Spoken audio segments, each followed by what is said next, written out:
నమస్కారం సార్. నమస్తే. నమస్తే. అందరూ వచ్చింటారు సార్.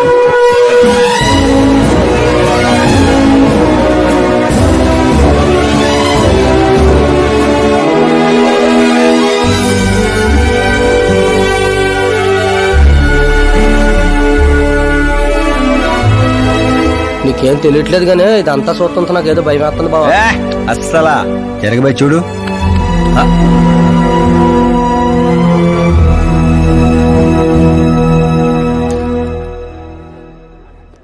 అందరికీ నమస్కారం. పిలవగానే వచ్చిన మా సీఎం గారికి అలానే పార్టీ మిత్రులందరికీ స్వాగతం. మిమ్మల్ని అందరినీ బర్త్డే పార్టీకి పిలవడానికి ఒక కారణం ఉండదు. మన దగ్గర పనిచేసే డ్రైవర్లకు బేటాలు ఇస్తాం, పని వాళ్ళకి మిగిలిపోయినవి ఇస్తాం, అలానే అర్హత ఉన్న వాళ్ళకి ఉద్యోగాలు ఇస్తాం. వాళ్లతో అంతకంటే ముందుకు పోవటానికి మన స్థాయి అడ్డొస్తుంది. కానీ ఈ రోజు నేను చరిత్రలో నిలిచిపోయే నిర్ణయం తీసుకోబోతుండా.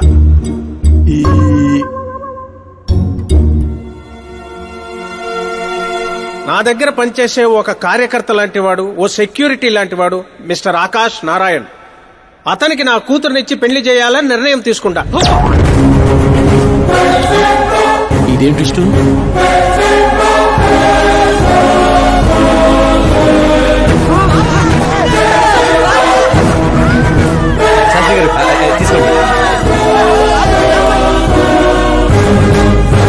క్షమించండి సుబ్బారెడ్డి గారు. ఇప్పుడు నా కాబోయే అల్లుడు తన ఆనందాన్ని మీతో పంచుకుంటాడు. ఆకాష్ రా.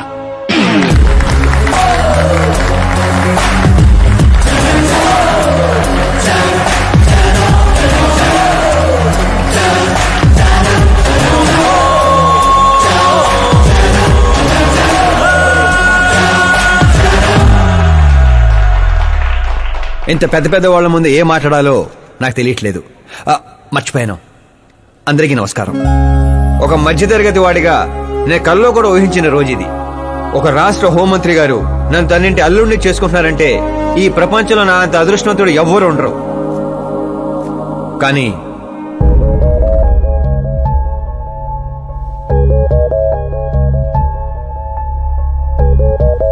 మీరందరూ నన్ను క్షమించాలి. దేనికిరా? నేను ఈ పెళ్లి చేసుకోలేను.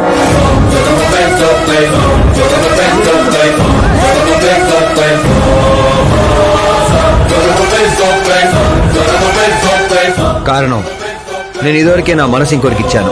ఆ అమ్మాయి కోసమే బతుకుతున్నాను. ఆల్రెడీ పెళ్లి ఫిక్స్ అయిన అమ్మాయిని నాకు ఇచ్చి కట్టబెడుతున్నారని మనసులో ఏదైనా ఉంటే చెప్పు. అంతేగాని పిలిచి పిల్లనిస్తానంటే నాకు ప్రేమ ఉంది, ప్రేమించిన అమ్మాయి ఉందని అబద్ధాలు చెప్పమాకు. మీరు అపార్థం చేసుకుంటున్నారు సార్. ఇవి అబద్ధాలు కావు, నిజాలు. నువ్వు ఎవరితో ఏం మాట్లాడుతున్నావు అర్థమవుతుందా? హైదరాబాద్ నమ్మికొని ఆస్తి అక్కడ హోమ్ మినిస్టర్ మ్యాచ్ అయ్యా పెంకుటింట్లోంచి వచ్చి మినిస్టర్స్ కాలనీలో పడతావు. నేను ప్రేమించింది దేవత లాంటి అమ్మాయిని, ఆస్తునే కాదు సార్. యారా ఈడు మన ఫ్రెండ్ ఆకాష్ గడేనా? ఏయ్, ఎవరయ్యా అమ్మాయి? అంతగా ప్రేమిస్తే ఆ అమ్మాయినే చేసుకోవచ్చుగా.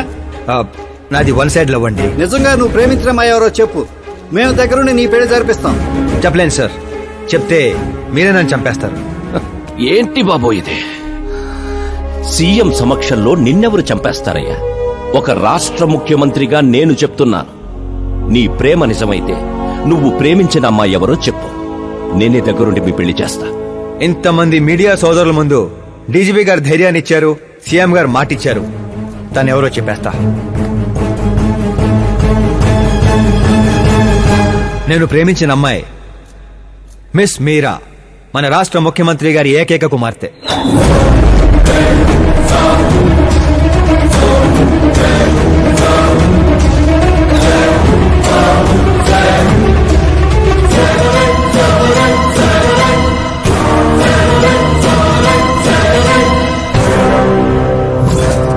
అమ్మని సీఎం కూతురా? ఈ పాపనే చూడలేదు.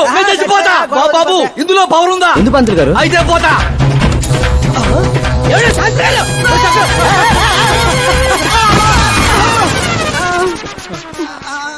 శాస్త్రి గారు మీకు సాగొట్లేదా? వాడిచ్చిన షాక్ ముందు ఈ షాక్ ఎంతరా? బ్రదర్, ఇదందరి పేపర్లో వస్తా. అన్ని పేపర్స్ హెడ్లైన్స్ లో వస్తుంది సార్.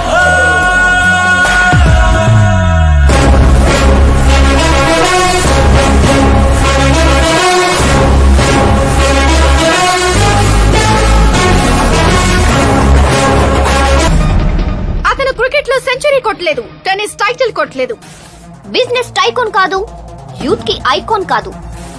కానీ ఇప్పుడు అతను రాష్ట్రంలో ఫేమస్ పర్సనాలిటీ అయ్యాడు. FB లో, FM లో, ట్విట్టర్ లో ఎక్కడ చూసినా అతనే హాట్ టాపిక్. అలాంటి సెన్సేషనల్ సెలబ్రిటీ ఆకాష్ నారాయణ్ గురించి ఈ రోజు ఎన్టీవీలో ఎక్స్క్లూజివ్ గా చూడండి.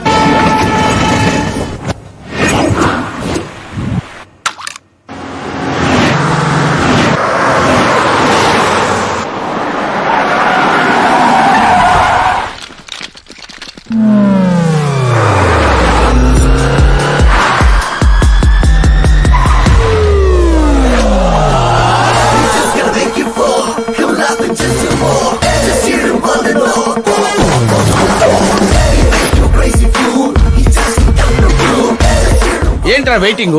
మీడియా ఇప్పుడు వెయిట్ చేయకూడదు. డోర్ ఓపెన్ చేయట్లేదు సార్. డోర్ ఓపెన్ చేస్తుంటానికి మనం పండక్కొచ్చిన కొత్త అల్లుళ్ళలో ఏంట్రా? మనమే తోసుకుని వెళ్ళాలి.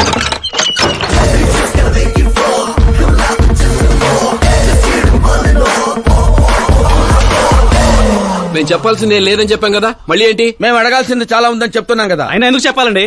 అసలు ఎవరు మీరు? Paul, Amala Paul. అదేం పేరు? Yes, Amalapuram Paul. అందరూ పేరుని షార్ట్ చేసుకుంటారు, నేను ఊరిని షార్ట్ చేశా. అబ్బో, బై ది వే, నేను మీ ఇంట్లో అడుగు పెట్టటం మీ అదృష్టం. నువ్వు ఇక్కడి నుంచి బయటకు వెళ్ళడం కూడా నీ అదృష్టం. ఇప్పుడు చెప్పండి, మీ వాడింత ఫేమస్ అవుతాడని మీరు ముందే ఊహించారా? ప్రకృతి వైపరీత్యాలు ముందే ఊహించగలమా? సరే, ఆకాష్ మీకేమవుతాడమ్మా?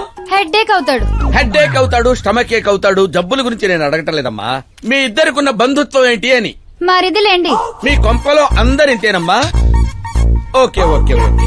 మీ మరిది గారు హోమ్ మినిస్టర్ కూతుర్ని పెళ్లి చేసుకుంటారా, చీఫ్ మినిస్టర్ కూతుర్ని పెళ్లి చేసుకుంటారా? ఎవరితో అవుద్దో తెలియదు గాని పెళ్లి మాత్రం తప్పకుండా అవుతుంది. అబ్బో, వాడిచ్చిన షాక్ కి ఫ్యామిలీ మొత్తానికి ఫీజులు కుట్టేసినట్టున్నాయి. మనం ఇక్కడ ఉంటే లాభం లేదు, ఏదైనా సందులో పడితే గానీ సెన్సేషన్ క్రియేట్ చేయలేం. Come on shift. ఆకాష్ నారాయణ ఇక్కడే ఊసేవాడని, ఇక్కడే రాసేవాడని, ఇక్కడ ఆడేవాడని, ఇక్కడ ఊదేవాడని గ్రామస్తులు చెప్తున్నారు. ఫుటేజ్ ఏ ఛానల్ కి పంపించమంటారు సార్? ఏ ఛానల్ డబ్బులోకి ఇస్తే ఆ ఛానల్ కి పంపించండి. వాళ్ళకి కావాల్సింది టీఆర్పీ, మనకు కావాల్సింది ఎంఆర్పీ. ఓకే? అవునండి, ప్రతిపక్ష లీడర్ గానే మాట్లాడుతున్నాను. సీఎం మాట తప్పితే ఊరుకునేది లేదు.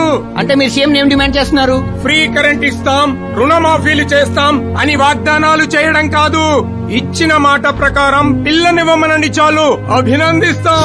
ఏంటయ్యా పిల్లనిచ్చేది? తనే నా అక్క కొడుకు కాదు, అడగ్గానే పిలిచి పిల్లనివ్వడానికి. అంటే మీడియా ముందు మీరు ఇచ్చిన మాట తప్పుతున్నారా? ఇచ్చిన మాట తప్పడం, చేసిన సేవలు గుర్తు పెట్టుకోవడం మా పార్టీకి అలవాటు లేదు. అంటే మీ కూతునిచ్చి పెళ్లి చేస్తారా? నేను ప్రేమకు ప్రేమికులకు వ్యతిరేకం కాదు. ముందు మా అమ్మాయి మనసులో ఏముందో తెలుసుకోనివ్వండి. అది తెలుసుకుందామనే ఇక్కడికి పిలిపించాను. దేని గురించండి? అంత అమాయకంగా మాట్లాడుకో. మన మధ్య ఉన్న ప్రేమ గురించి. ప్రేమేంటండి? మన మధ్య ఉంది ఎంప్లాయర్ రిలేషన్ మాత్రమే కదండి. ప్రేమ లేనప్పుడు నువ్వు నన్నెందుకు సేవ్ చేసావు? సేవ్ చేయటం నా డ్యూటీ కాబట్టి. ఓహో, మరి అందరి ముందు చీరెందుకు కట్టావు? హెల్ప్ చేయటం నా నేచర్ కాబట్టి. నిజంగా నీ మనసులో ఏం లేకపోతే నాకు ఎందుకు దగ్గరయ్యావు? దగ్గర అవటం కాదండి, దగ్గరగా ఉన్నాను. తేడా ఏంటో? ఎఫెక్షన్ కి ప్రొటెక్షన్ కి ఉన్న తేడా.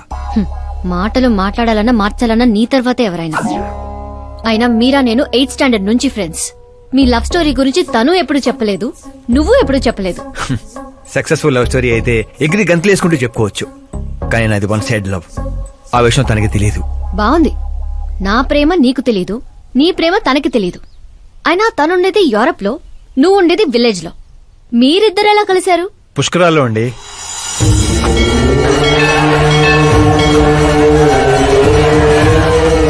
గోదావరిలో మునిగితే దారిలో పడతానని ఫ్యామిలీ అంతా కట్టుకట్టుకుని పుష్కరాలకి వెళ్ళాం. ఇసుకేస్తే రాలనంత జనం. మరో పక్క పుష్కరాలను ప్రారంభించడానికి వచ్చిన సీఎం కాన్వాయ్. ఒకటే హడావుడి. ఈ గొడవంతా మనకెందుకులే అని మా బామిచ్చిన తుండుగుడ్డ కట్టుకుని నీళ్ళలో మునిగాను. మూడో మునక మునిగి లేచేసరికి ఎదురుగా ఒక అందమైన పాప. ఒక్కసారిగా నరాలు స్వరాలు పాడుతున్నట్టు అనిపించింది. ఎవరా పాప అని అడిగితే సీఎం కూతురు అన్నారు. పుష్కరాలు మునిగితే పుణ్యం వస్తుందంటారు, కానీ నా జీవితంలోకి మీరా వచ్చింది. పరిచయం చేసుకుందామని హలో అన్నాను. పోలీసులు లాఠీలతో చలో అన్నారు. ఆ తర్వాత మర్చిపోలేక గోదావరి ఎక్స్ప్రెస్ ఎక్కి సీఎం క్యాంప్ ఆఫీస్ కి విజిటర్స్ లాగా వెళ్లి రోజు తనే చూసేవాడిని. మొక్కలకి నీళ్లు పోస్తున్న మీరా, చిన్న చిన్న కుక్క పిల్లలకి పెడిగిరీ వేస్తున్న మీరా సడన్ గా ఒకరోజు కనిపించలేదు. ఏంటని ఎంక్వైరీ చేస్తే చదువు కోసం యూరోప్ వెళ్ళిందన్నారు. 1 లక్ష అప్పు చేసి ఎమిరేట్స్ ఫ్లైట్ ఎక్కి విక్టోరియా కాలేజ్ లో ల్యాండ్ అయ్యాను. లేదు, తెలుసుకుంటాను. నా గోలు నా గోల వేరండి. కానీ ఇక నుంచి నా గోల్ గోలా నువ్వే. నేను ఎప్పుడు ఎలాగుంటానో నాకే తెలీదు. 365 days ఒకేలా ఉండేవాళ్ళంటే నాకు మహా చిరాకు. I'm wild. You have no idea about me. Wait for my dad's call.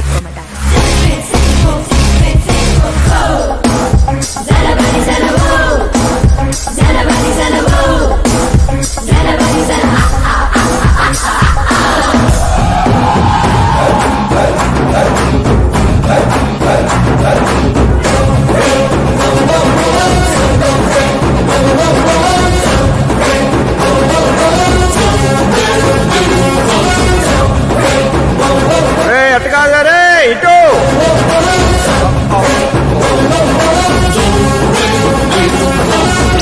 అమ్మా ఏమిటా నువ్వు చెప్పేది?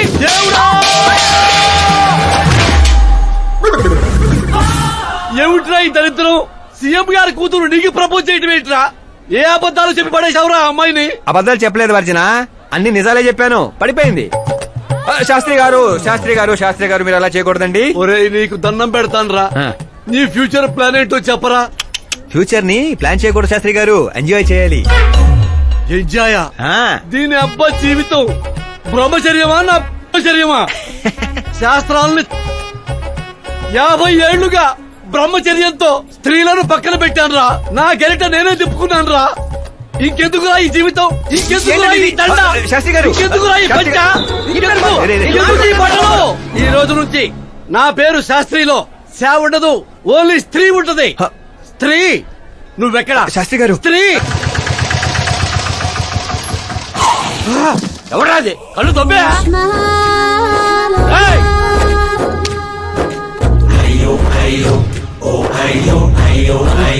సిద్ధప్ప గారు మీరా? నేనేనయ్యా పంతులు. అయ్యో, రాజధాని కోసం భూమిని కోల్పోయి రైతులాగా ఎలా అయిపోయారేంటండి? ఏం చెప్పమంటారు పంతులు గారు, వాడిచ్చిన షాక్ కి అన్నయ్య ఇంట్లోంచి గెంటేశాడు. దేవుడా. అందుకే పగటిపూట వాటర్ క్యాన్లు వేసుకుంటూ రాత్రులు అమీర్పేటలో ఇడ్లీలు వేసుకుంటున్నాను. మరి ఫ్యామిలీ అండి? నా పిల్లమేమో పొట్లాలు కడుతుంది, పిల్లలేమో చట్నీలు వేస్తున్నారు. హతవిధి. పంతులు గారు, మా హోటల్లో చట్నీ బాగుంటుందో ఒకసారి ట్రై చేస్తారా? ఏమిటండి మీకు ఈ కర్మ? నేను అప్పటికీ చెప్తూనే ఉన్నాను ఇది రియల్ స్టోరీ చిత్తప్ప గారు అని. నా మాట విన్నారా? వినకుండా ఇలా ఇలా చిటికలేసుకుంటూ ఇది నా వంటి స్టోరీ, నాకు నచ్చిన స్టోరీ అని రెచ్చిపోయారు. అయినా ఏమిటి ఈ దరిద్రం? ఊరెళ్ళిపోవచ్చు కదా. ఊరుసుకుతున్న గేదెలా తయారయ్యావు, ఇంకా నీకు బుద్ధి రాలా? ఒకసారి హీరో అవుతామని ఊరు వదిలొచ్చాక ఏ ముఖం పెట్టుకుని వెళ్ళమంటావు, ఎలా వెళ్ళమంటావు? పంతులు గారు, టాలీవుడ్ మనకి చాలా ఇచ్చింది, మనం కూడా ఎంతో కొంత తిరిగి ఇవ్వాలి కదా, లేకపోతే లావు అయిపోతాం. అంటే ఇండస్ట్రీని దత్తత తీసుకున్నట్టేనా? దత్తత తీసుకోవడం అంటే 2 కామెడీ సీన్లు 2 రేప్ సీన్లు చేసి వెళ్ళిపోతాను అనుకున్నావేమో. వాణ్ణి, నిన్ను, అన్నయ్యని, మొత్తం అందరినీ దత్తత తీసుకున్నాను. ఎవరిని వదిలిపెట్టను. మీ అందరికీ నేను హీరోగా చేసి బాహుబలి 3 చూపించే వెళ్తాను. ఉంటానయ్యా పంతులు.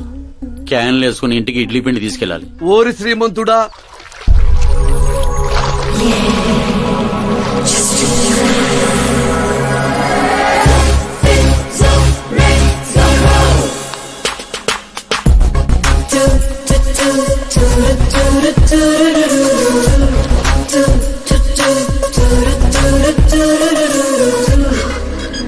హే మీరా. హాయ్. 1 minute. యా.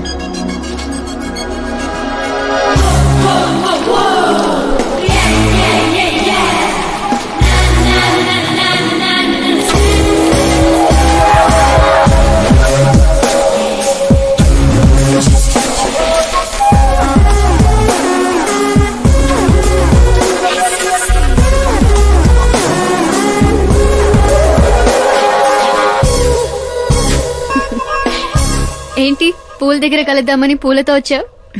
నీకు థ్యాంక్స్ చెప్తావని. థ్యాంక్సా? ఎందుకు? నీ వల్లే కదా ఆకాష్ నాకు పరిచయం అయింది. నా వల్లేంటి కొత్తగా?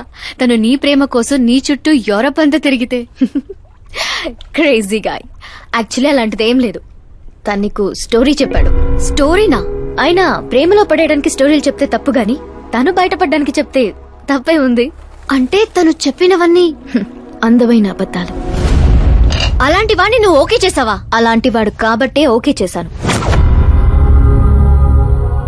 అవును, అతని గురించి తెలుసుకున్నాను. ఫేమస్ అవ్వడానికి రాయితో కొట్టడం, ప్రమోషన్ రాగానే మినిస్టర్ని రోడ్డు మీద వదిలేయడం, నీతో పెళ్లి ఆపడానికి నన్ను వాడుకోవడం. సంథింగ్. అతని ప్రెసెన్స్ ఆఫ్ మైండ్ కి పడిపోయాను. శ్రద్ధ, చాలా మంది ఆడపిల్లలకి ఒక వయసు వచ్చాక ఎప్పుడో క్వశ్చన్ మైండ్ లో తిరుగుతూ ఉంటుంది. అందమైన వాణ్ణి చేసుకోవాలా, డబ్బున్న వాణ్ణి చేసుకోవాలా, చదువుకున్న వాణ్ణి చేసుకోవాలా అని. కానీ ఆకాష్ ని కలిశాక నాకు క్లారిటీ వచ్చింది, తెలివైన వాణ్ణి చేసుకోవాలని. ఎస్, నాకు క్లారిటీ వచ్చింది.